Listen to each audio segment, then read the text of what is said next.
നമസ്തേ പ്രിയമുള്ള പ്രേക്ഷകരെ, നാം ഇവിടെ ചർച്ച ചെയ്യുന്നത് മേൽപ്പത്തൂർ നാരായണ ഭട്ടപാദനാൽ വിരചിതമായ ശ്രീമൻ നാരായണീയത്തിലെ നൈമിത്തിക പ്രളയവും നാഭിഗമനത്തിൽ നിന്നും ബ്രഹ്മാവിൻ്റെ ആവിർഭാവവും എന്ന 8ാമത്തെ ദശകത്തിലെ 4ാമത്തെ ശ്ലോകമാകുന്നു.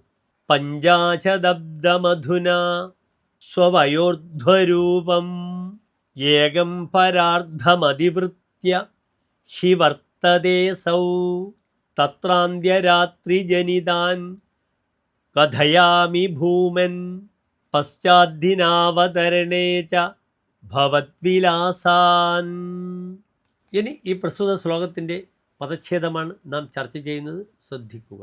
പഞ്ചാശദബ്ദം അധുന സ്വവയോർദ്ധരൂപം ഏകം പരാർദ്ധം അതിവൃത്യ ഹി വർത്തതേ അസൗ തത്ര അന്ത്യരാത്രിജനിതാൻ കഥയാമി ഭൂമൻ പശ്ചാത് ദിനാവതരണേ ച ഭവദ്വിലാസാൻ.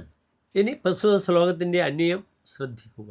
അധുന അസൗ സ്വവയോർദ്ധരൂപം പഞ്ചാശദബ്ദം ഏകം പരാർദ്ധം അതിവൃത്യ വർത്തതേ ഹി ഹേ ഭൂമൻ തത്ര അന്ത്യരാത്രിജനിതാൻ ഭവദ്വിലാസാൻ പശ്ചാത് ദിനാവതരണേ ഭവദ്വിലാസാൻ ച കഥയാമി. ഇനി മേൽപ്പറഞ്ഞ ശ്ലോകത്തിൻ്റെ സാരാംശമാണ് നാം ചർച്ച ചെയ്യുന്നത്. ശ്രദ്ധിക്കുക.